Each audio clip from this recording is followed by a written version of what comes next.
Imagine for a moment that this player is chasing you down a hill. As a mage, you might take advantage of the distance you currently have with your opponent to utilize ranged spells. One thing people trying out PvP will quickly notice though, is that many ranged attacks can be completely dodged even by the smallest amount of horizontal movement. To play around this, you can train a skill with whatever you're using called free aiming, where you unlock to lead your shot to hit your opponent where standard lock-on wouldn't, aiming where you think they will be by the time your projectile reaches them. For projectiles with more AoE-like splashes, such as throwing pots, fireballs, or thermonuclear bomb of Haima, this is especially effective as you can target a general area, and don't need to consistently perform with montage levels of reading and precision. What I like so much about free aiming is it introduces an area for opposing players to outplay each other by prediction, in a game that is overwhelmingly more reaction focused. Say for example my opponent uses the spell Stone of Garon. If I know they're going to stay locked on, I can easily react to the cast, straight to the side, and start a running attack to punish their attack for free. But if I know that this player might free aim, I'll have to try and counter-predict where they're going to throw it. Now once I see their cast, there are many avenues to proceed. Some of them more safe than others, but none of them guarantee free damage on them with no consequences along the way. Now, if you know the first thing about Souls PvP, you know aside from a few gimmicks, there have basically been no range-focused setups that could compete with the best melee setups at a fundamental level. But that shouldn't and doesn't stop ranged spells from being used in PvP, as there are just too many ways to skill express with them, especially thanks to the existence of free aiming. But, strangely, aside from the AoE type projectiles we talked about earlier, you don't see even the most seasoned players utilizing free aiming that much. Oh, and to clarify, we are strictly talking about projectile free aiming, as free aiming melee weapons is actually far more effective in Elden Ring than its spiritual predecessor. Standing and crouching attacks were designed to almost universally follow a pattern where the tracking window is placed to end 0 to 2 frames before the hitbox begins.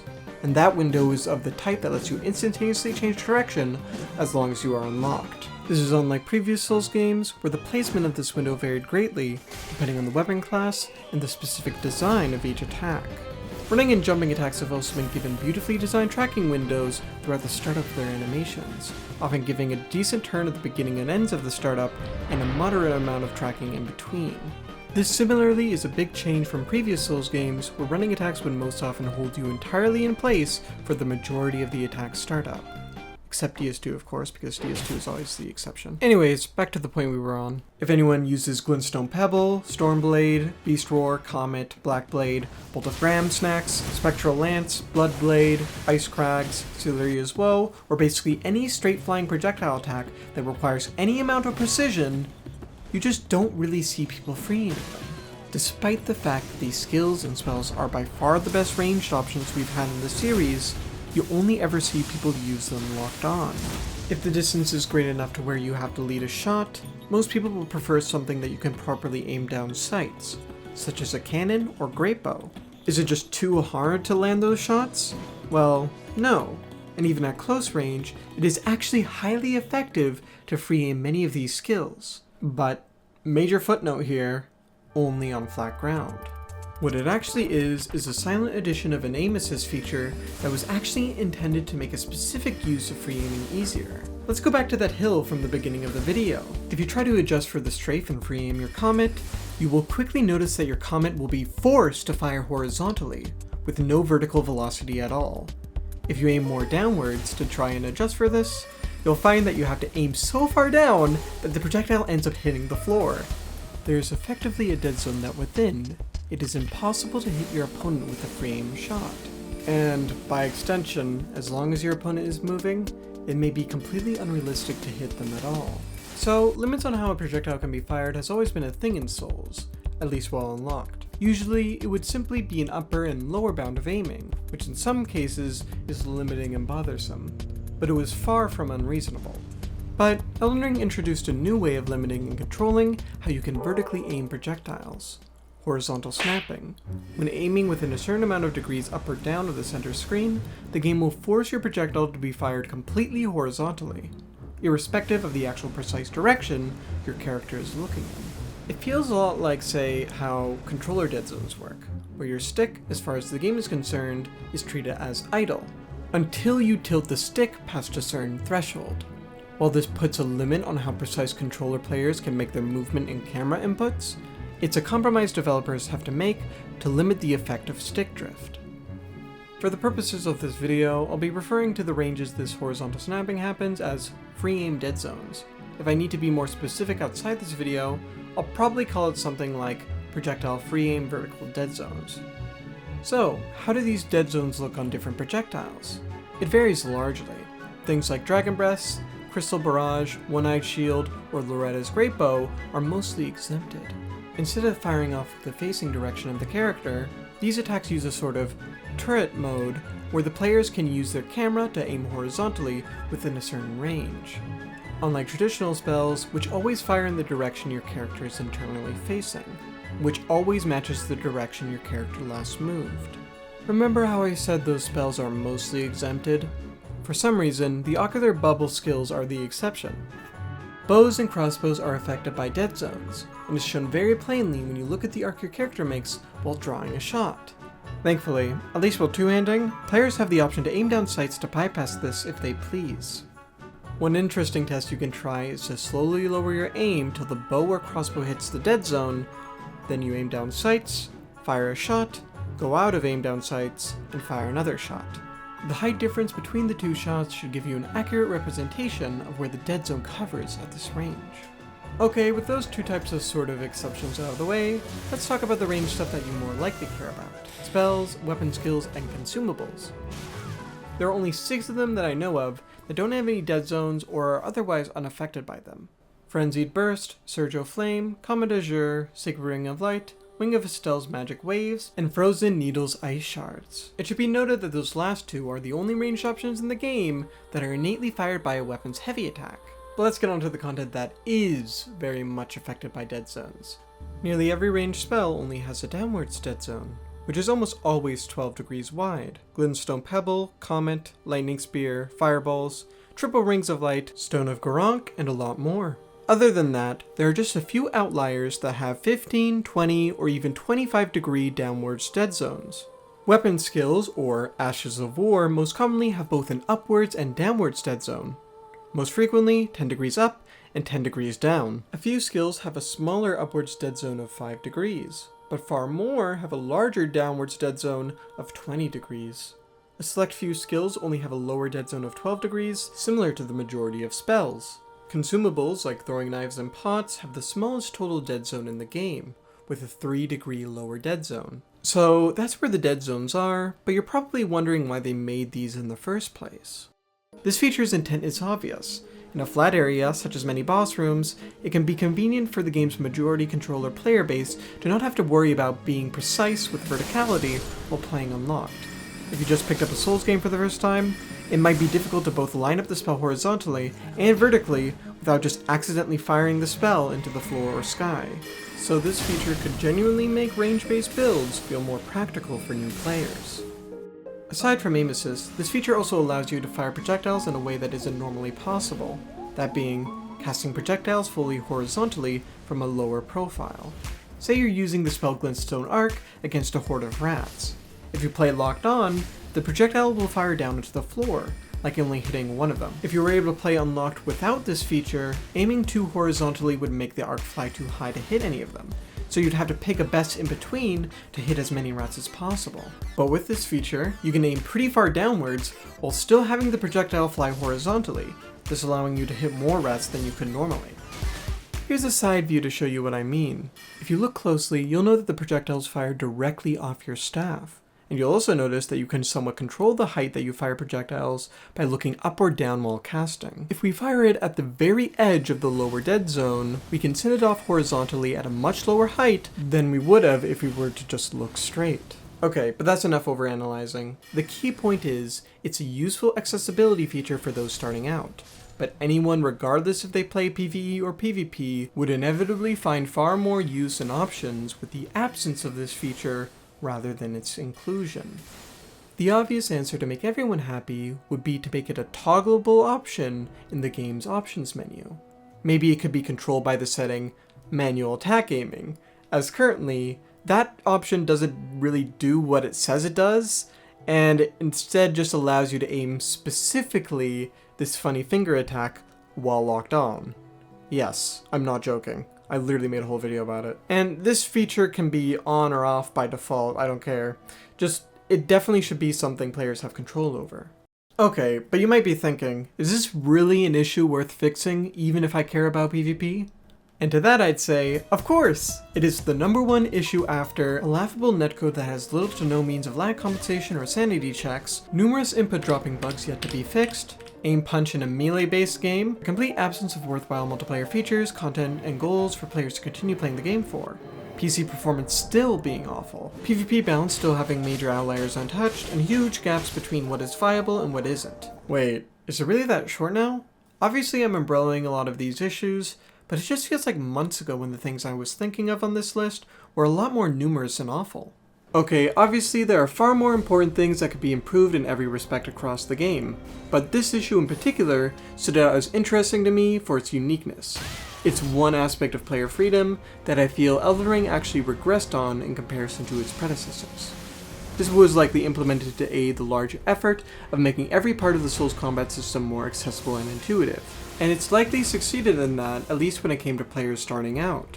But I wonder how much it's failed in the sense that it's put a clear roadblock for those who want to take their gameplay further, such as in subsequent playthroughs, challenge running, and of course participation in PvP. I genuinely feel it's kind of a damn shame that a year in, and this game still has it as a sort of thorn in the side of anyone who intends to play a bit more creatively with anything ranged.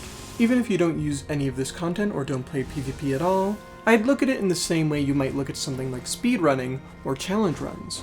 Odds are, you don't participate in speedrunning or challenge runs yourself, but it's far more likely that you watch and find interest in them. All the interesting mechanics, glitches, niches, and communities provide a feel-good feeling just seeing and knowing that others are doing them. For example, even just within Elden Ring, there's a lot of ways of playing that I'm not interested in trying myself, but that I find really entertaining to watch others do so. And when I see something like this, I can't help but think like, damn, what clips could have I been seeing if it wasn't this way?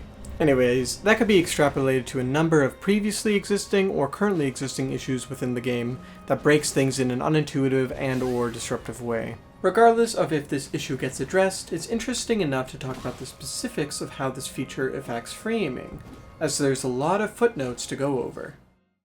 First off, remember how I said AoE-like projectiles are especially useful when free-aimed? Well, despite what you'd assume, they are not free from this problem either. Despite usually being fired in hard arcs, their animations also have vertical dead zones. This makes a limited range of trajectories straight up impossible, and thus occasionally, situations where you can't hit your opponent at all. As these projectiles travel in arcs, it is inevitable at some range that lock-on will stop being effective as these projectiles fall short. Free aiming is supposed to be the means at which you work around this, as you can simply aim the projectile higher to adjust for the drop. But, due to the free aim dead zones, there will still be cases where it is literally impossible to hit them from where you're at, even if they're immobile. Even if you can technically hit them, it may be only hitting a certain part of their body, or hitting them with the edge of the AoE, so you're still limited when it comes to the precision of your shots. What's sad is it's not even nearly obvious that dead zones exist on these kinds of projectiles. So many players might have missed a shot because of it, and just assumed their aim was off. Another thing that might not seem exactly straightforward is this feature's effect on free aiming in completely flat spaces, which are often thought as preferable for PvP in general. Unfortunately, while things are more consistent, the dead zones still have a significant effect. Let's start with the most obvious examples. Skills like Blade of Death and Blade of Gold are especially hurt by this as they don't even work properly on flat ground, due to the natural elevation their animations provide. Projectile attacks that don't elevate the player are also hurt by dead zones on flat ground.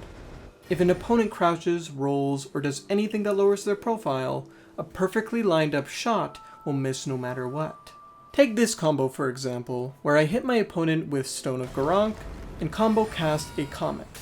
If my opponent panic rolls, they, timing-wise, would be hit by the Comet. But if they roll sideways, the horizontal motion takes them out of harm's way. I could free aim it, but due to the dead zone, it will always fire too high or too low to hit them. Because of this, mid-ranged roll catches with projectiles are basically a non-option for most spells and skills. as even if your opponent does a bad roll, their hurt box won't be high enough to be hit anyway.